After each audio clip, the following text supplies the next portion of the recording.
प्रयागराज में अपना दल एस के नेता की गोली मारकर हत्या। नेता की हत्या से पूरे इलाके में दहशत का माहौल। अलीगढ़ में मुस्लिम महिला ने बीजेपी को दिया वोट तो पति ने दे दिया 3 तलाक। थाने में नहीं हो रही सुनवाई।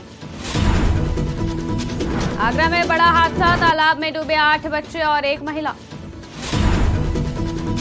सीतापुर में बरसात में गरीब झोपड़पट्टी में रहने को मजबूर, नहीं मिला पीएम आवास का लाभ। नमस्कार, स्वागत है आपका आज की खबर में। मैं हूं आपके साथ महिमा शर्मा। बढ़ते हैं इस वक्त की बड़ी खबरों की ओर। प्रयागराज में उस समय अफरा तफरी मच गई जब दिन दहाड़े एक युवक की गोली मारकर हत्या कर दी गई। आसपास के लोगों ने जैसे ही गोलियों की आवाज सुनी वैसे ही सभी मौके पर इकट्ठा हो गए। इस दौरान एक युवक जमीन पर पड़ा था। आनन फानन में घायल को अस्पताल ले जाया गया, जहां पर डॉक्टरों ने उसे मृत घोषित कर दिया। फिलहाल पुलिस ने आरोपी को घटनास्थल से ही गिरफ्तार कर लिया है। आरोपी के पास से एक तमंचा बरामद हुआ। हत्या के पीछे पुरानी रंजिश बताई जा रही है। मौके पर कई थाने की फोर्स बुला ली गई। बताया जाता है कि मृतक अपना दल एस विधि प्रकोष्ठ के नेता भी थे। आज दिनांक 7 जुलाई 2024 को प्रातः थाना सुरान से सूचना प्राप्त हुई कि इंद्रजीत उर्फ मोनू पटेल को उन्हीं के पड़ोसी सर्वेश पटेल द्वारा गोली मार के हत्या कर दी गई है। मौके से सर्वेश पटेल को गिरफ्तार कर लिया गया है। उसके पास से अवैध 2 तमंचे बरामद हुए हैं और मृतक की बॉडी को पोस्टमार्टम हेतु मोर्चरी भिजवाया गया है। अलीगढ़ में एक बार फिर हैरत अंगेज तरीके से ट्रिपल तलाक का मामला सामने आया है। इस बार एक युवक ने अपनी बीवी को इसलिए तलाक दे दिया कि उसने लोकसभा चुनावों में बीजेपी को वोट दिया था। पीड़ित महिला ने बताया कि उसके शौहर ने पोलिंग बूथ से आते ही तलाक देकर घर से बाहर निकाल दिया था। उसी समय से वो न्याय के लिए दरबदर की ठोकरें खा रही है। पुलिस के मुताबिक पीड़ित महिला की तहरीर के आधार पर आरोपी शौहर के खिलाफ केस दर्ज कर मामले की छानबीन शुरू कर दी गई है। हुआ ये कि मेरी शादी हुई थी 7 अप्रैल को। 7 अप्रैल को शादी हुई थी। इलेक्शन लड़े थे जो मेरे वो हैं हस्बैंड, वो इलेक्शन लड़े थे जिला पंचायत।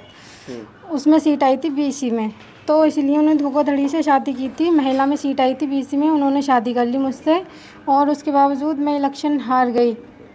तो कोई बात नहीं, हार गई तो मारपीट करने लगे समाजवादी से। फिर क्या हुआ? जी, उसके बाद इलेक्शन हार गए, कोई बात नहीं, मारपीट करने लगे। उसके बाद इलेक्शन हार गए, मारपीट शुरू कर दी। पैसे की धमकी देने लगे, अपने घर से पैसे लेके आ। 2-2.5 लाख रुपए भी दे दिए। 2-2.5 लाख रुपए भी दे दिए। उसके बाद में फिर भी कुछ नहीं, फिर ऐसे ही चलता रहा। फिर मारपीट चलती रही, कोई बात नहीं, ऐसे ही चलता रहा। अब हुआ ये है, 26 तारीख को मैं वोट डालकर आ रही थी अपने घर से, तो रास्ते में मिले थे शब्बू, शानू और शादान, ये तीनों लोग थे। मेरे भाई, मेरी अम्मी साथ में थी मेरे। मैं वोट डाल के आई थी, रास्ते मिले थे तो पूछ रहे थे कहाँ से आई हो। मैंने कहा वोट डालकर। क्या अच्छा कि किस पे डाला वोट? मैंने कहा फूल पे। कि वहाँ पे क्यों डाला वोट? मैंने कहा ये तो अपनी वो है, उनकी 3 तलाक का वो है, उनकी अच्छी सुविधाएँ हैं इसलिए डाला है उस पर। क्या अच्छा कि उस पर क्यों डाला, साइकिल पे क्यों नहीं डाला? मैंने कहा ये अपनी उसकी बात है, आपने उस पर डाला है। क्या अच्छा कि ठीक है आप यहीं पर रहेगी। गालियाँ बककर इतना कहकर धक्का देकर चले गए, 3 तलाक कहकर। मेरी बेटी के साथ कि मैंने 7 अप्रैल को शादी थी 2021 में, और खालिद ने धोखाधड़ी से शादी कराई। हमने मना किया, वो हमारे पेट में ऐसा घुस गया वो कि वो हमें गुमराह करता रहा, और वो जिला पंचायत के चक्कर में उसने धोखाधड़ी से शादी करवा दी। तो शादी करवाने के बाद में शादी हो गई, वो इलेक्शन हार गया। इलेक्शन हारने के बाद में समाजवादी पार्टी से चुनाव लड़ा था, वो हार गया। हारने के बाद में उसने मारपीट की, पैसे की डिमांड की, पैसा भी दे दिया 2-2.5 लाख रुपया, लेकिन उसकी हवस नहीं बुझी पैसे की। आगरा में उस वक्त हड़कंप मच गया जब पानी से भरे गड्ढे में 8 बच्चे डूब गए, जिन्हें बचाने के लिए गई महिला भी डूब गई। सूचना पर पहुंची पुलिस ने गोताखोरों के साथ में सभी बच्चों और महिलाओं को निकाला। सभी को इलाज के लिए आगरा रेफर किया गया है, जिनमें से 4 बच्चों ने अपना दम तोड़ दिया। ये घटना यमुना एक्सप्रेसवे के इंटरचेंज के पास बने डंपिंग ग्राउंड में गड्ढे में हुई है। थाना पुलिस के साथ साथ गोताखोरों की मदद से 2 घंटे बाद सभी को बाहर निकाल लिया गया। मौके पर एसडीएम, एएसपी के साथ साथ थाना पुलिस राहत बचाव कार्य में जुटी रही। तालाब से निकाले गए बच्चों को इलाज के लिए एसएन मेडिकल कॉलेज रेफर किया गया है। सीतापुर में एक गरीब परिवार इस भयंकर बरसात में अपनी झोपड़ी के नीचे अपने परिवार के साथ गुजर बसर कर रहे हैं। इनका परिवार काफी बड़ा है और कई बच्चे भी हैं। इनके झोपड़ी के सिवा कुछ भी नहीं है और इनकी झोपड़ी के आसपास पानी ही पानी भरा हुआ है। इस परिवार को अभी तक सरकार से कोई योजनाओं का लाभ नहीं मिल पा रहा है। ये परिवार लगातार अधिकारियों के चक्कर भी लगाया है, लेकिन अभी तक कोई सुनवाई नहीं हुई जो इसको सरकारी योजना का कोई लाभ मिल सके। इसके पास एक आवास भी नहीं है। अमरोहा में दिल दहला देने वाली घटना सामने आई है, जहां प्रेम विवाह से नाराज प्रेमिका के पिता ने सुलह समझौते के बहाने प्रेमी के घर पहुंचकर कई राउंड फायरिंग की। प्रेमिका के पिता ने प्रेमी के पिता को गोली मार दी, जहां प्रेमी के पिता की मौके पर ही मौत हो गई। वहीं झगड़े का बीच बचाव करने आए एक अन्य शख्स को भी गोली लग गई। घटना की सूचना मिलते ही पुलिस मौके पर पहुंची और शव को कब्जे में लेकर पोस्टमार्टम के लिए भेजा। लेना आए थे जी, तो हम ये जाना नहीं चाहती उनके साथ, तो उन्होंने ज़बरदस्ती करी, फायरिंग वोरिंग करे, गोली चलाई। जब नहीं जाना चाहती इसने मना कर दी, मैं नहीं जाना चाहती। अब जो आगे फिर गोली वोली चलाई उन्होंने, ना जाना चाहिए तो फिर पापा के गोली मार गया, अरे पड़ोसी था उसको मार गए, गोली वोली मार के चले गए, ज़बरदस्ती कर कपड़े कुपड़े फाड़ गए। आज सायंकाल थाना धनौरा क्षेत्र में हत्या की सूचना पर मौके पर जाकर देखा गया तो जानकारी प्राप्त हुई कि अर्जुन पुत्र विजेंद्र ने लगभग 2-3 महीने पूर्व मुजफ्फरनगर जनपद के रामराज क्षेत्र की रहने वाली एक युवती से कोर्ट मैरिज की थी। इस शादी से लड़की के परिवार वाले नाखुश थे, जिसकी वजह से मायके और ससुराल पक्ष में कसीदगी चल रही थी।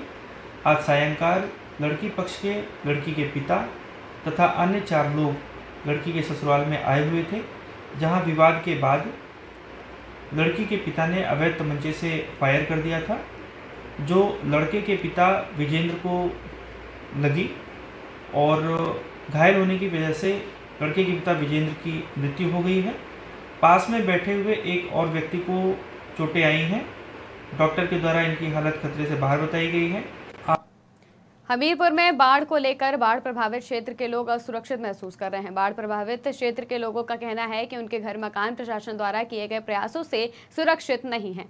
प्रत्येक वर्ष बाढ़ आती है और बाढ़ से उनका नुकसान होता है। साल 2022 में आई बाढ़ ने जिले की 64 गांवों को प्रभावित किया था, जिसमें सैकड़ों बीघा खेती और सैकड़ों लोगों के घर जमीन दोष हो गए थे। बाढ़ की तैयारी को लेकर इस बार भी प्रशासन कुछ भी बोलने से पीछे हट रहा है। नहीं है, ना मकान सुरक्षित है, ना हमारा पूरा गांव नहीं सुरक्षित है, क्योंकि हर व्यक्ति को दिक्कत आती है। अगर जिस समय बाढ़ आती, जानवरों की हर चीज की हमें दिक्कत आती है। मेरा नाम गया दीदी है। अभी बाढ़ से मान ले सुरक्षित नहीं है मेरा गांव। अभी और पिचिन बनना चाहिए। पिचिन हर साल जो बाढ़ आती है उससे आपके क्या क्या नुकसान हुए हैं इस इलाके के? इस इलाके के बहुत नुकसान है, बहुत मकान बह गए, बहुत जानवर, बहुत आदमी भी बाढ़ से बहुत पीड़ित है। हरदोई में प्राथमिक विद्यालय पिंपरी में अचानक एक सांप निकल आया, जिसे देखकर अध्यापकों ने अजगर सांप समझ लिया और वन अधिकारियों को इसकी सूचना दी। सूचना पाकर मौके पर पहुंची वन विभाग की टीम ने सांप को पकड़ लिया है। इसके बाद सर्प मित्र कुलदीप ने जो बताया उसके सभी के रोंगटे खड़े हो गए। सर्प मित्र कुलदीप ने बताया कि अजगर जैसा दिखने वाला सर्प अजगर नहीं बल्कि रसल वाइपर सर्प है, जिसे एशिया का सबसे जहरीला सांप माना जाता है। विद्यालय में एक अजगर के आने की सूचना प्राप्त हुई। सूचना प्राप्त होते ही वन विभाग कछौना की टीम मौके पर पहुंची। मौके पर पहुंचने के बाद पता चला कि वहां पर एक रसल वाइपर सांप बाथरूम में घुसा हुआ है, जिसको काफी मशक्कत के बाद में पकड़ा गया और उसके बाद वन रेंज लाया गया। आज दोपहर को उसके प्राकृतिक वास में कामीपुर जंगल में उसको छोड़ दिया गया। रसल वाइपर के बारे में बताते चलें, ये एक हेमोटॉक्सिक वेनम वाला सांप है जो अत्यधिक जहरीला है। इसके काटने से ज़्यादातर मौतें हो जाती हैं। हमारे यहाँ जो बिग 4 सबसे जहरीले सांप हैं उनमें से एक रसल वाइपर होता है। सोनभद्र में सांप काटने पर एम्बुलेंस का इंतजार करते परिजन थक कर महिला को ठेले पर लेकर अस्पताल पहुंच गए, जिसका एक वीडियो भी सामने आया है, जहां महिला का इलाज चल रहा है। परिजन ने बताया कि हमने घटना के 1 घंटे तक एम्बुलेंस का इंतजार किया। जब एम्बुलेंस नहीं आई तो मजबूरन ठेले पर ही लेकर जाना पड़ा, नहीं तो महिला की जान नहीं बचती। पूरा मामला दुद्धी थाना क्षेत्र के खजूरी गाँव का है। एम्बुलेंस नहीं आया टाइम पे, भैया आदमी मर जाएगा तब कुछ आएगा। फोन में किया तो इसलिए भाग के आए टाली से। हम लोग कब फोन किए थे? हो गया 20 मिनट हो गया। कर भैया अब आ रहे हैं, आदमी मर जाएगा तब आएगा। उत्तर प्रदेश की खबरों में फिलहाल इतना ही। देश और दुनिया की तमाम खबरों के लिए देखते रहिए आज की खबर।